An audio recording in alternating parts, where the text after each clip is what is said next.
all over it with the theme songs of the various branches of the military. That, of course, anchors away the Navy, the U.S. Navy theme song. And joining us now, Lieutenant Colonel Frank Querns.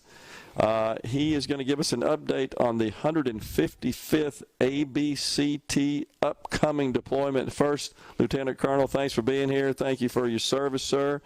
And tell us exactly what the ABCT is, please. Well, good afternoon. Appreciate you having me here. Yes, sir. So the 155 ABCT is the Armored Brigade Combat Team. Okay. And I am the Battalion Commander of the 1st of the 155th Combined Arms Battalion. So I'm one of the battalions that is part of the brigade. The brigade consists of about 6 battalions. Okay. And I am one of 3. And how big is a battalion? A battalion, I have a little over 700 troops. Okay. So, yeah, so the brigade has consists of over 3,000 troops. So that's substantially big. Yeah. When you start putting things in perspective. Yeah. But yes, I'm the battalion commander of about a little over 700 troops. Wow. How long you been doing that? How long you been in that particular post? In this position here? Yeah. About 6 months. Okay. Yeah, right, actually, yeah, coming up June. I took command in June. And so is this for the active military or the National Guard? National Guard, but we're going to do our part for our nation to deploy in support of Operation Spartan Shield. Gotcha. So what sort of assets are you dealing with in this role? So, like I said, we are a combined arms battalion. So we have a mixture of mechanized infantry and armored companies. We have also support elements that provide support to us as we go out and do our mission, whether it's like maintenance and personnel support.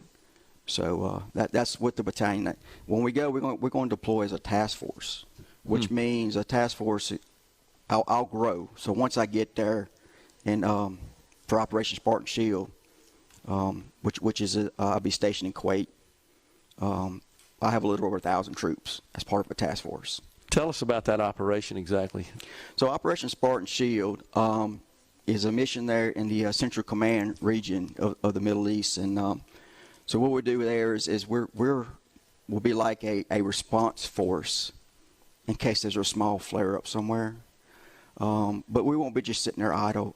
We'll do a lot of joint training with our partners, with some of the Kuwaitis there. Building that relationship around just doing some joint training, learning from each other, and building that relationship. Are all the branches involved in that operation? There are many branches there. You'll have Air Force there, of course. Small elements. You always have a lot of, not a small part of other branches there.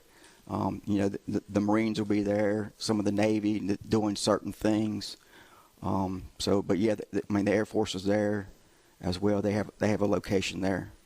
Is there anything special or unique that is done in the training, the ABCT training here, to prepare for that particular environment to be deployed in that theater, I guess? No, we've done this before. We were just there 3 years ago and right. doing the same mission. Okay. Being in that desert environment, we do go to the National Training Center in California, which gives us a big area field and simulates the desert environment and anything that we feel that any of our competitors or near peers will throw at us. So we get that training at the National Training Center. That just happened in the summer, did it not? Last year? Last year, yeah. We did go to the National Training Center. Yeah, that's what I thought.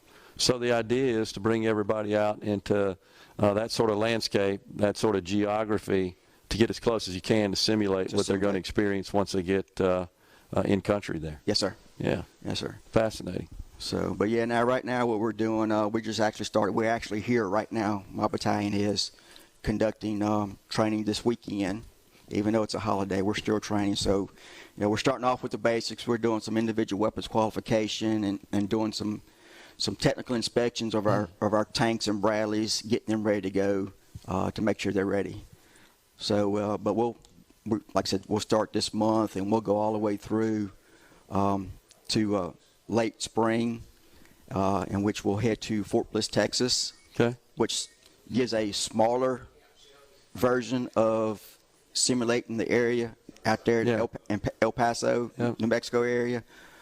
So we'll be there for a little while, and then around midsummer is when we'll head out, and we'll return early spring of 2023. Gotcha. Are many? Sorry, 2024. Okay. Yeah. Wow. Gotta wait. Yeah. So are many of the troops? Is this their first exposure and experience to some of these military assets? No. We do have a lot of young troops. Okay. And you're always going to have that attrition and folks getting out. But like for me, this will be my 5th time deployed overseas. Okay. So we do have some seasoned troops who's done this before. I got quite a few that was with us back in 2019. But we also have a lot of young troops that just got into the Guard, and this will be their first time experiencing something like this. And so, the older troops there, those who are, like I said, experienced and seasoned, they're mentoring these young troops to, kind of expectation management. Yeah, I understand. It's what we use a lot.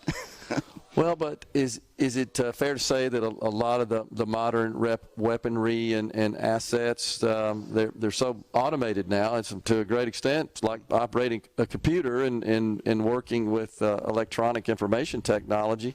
A lot of these younger folks already have some degree of exposure to that, just not military assets. That's right. We're upgrading our vehicles. We're modernizing. The Army's in the modernization process, and that's a lot of advanced technology is being involved there, and these younger soldiers will pick up on it quicker than somebody who's like me, who's they're not afraid of it. They're used to it. It's part of their lives every day, and so they're just transferring those skills to just different devices, essentially. Yeah, when they go off to basic training and their advanced military specific job, they get some of that basic stuff there, so they have a little bit of knowledge. They're just not coming in green and like this is the first time they're touching a tank or a Bradley or that weapon. Yeah, they do have the basic knowledge of how to operate it. We just take it to the next level to hone their skills and advance it for them. Gotcha. While we're training.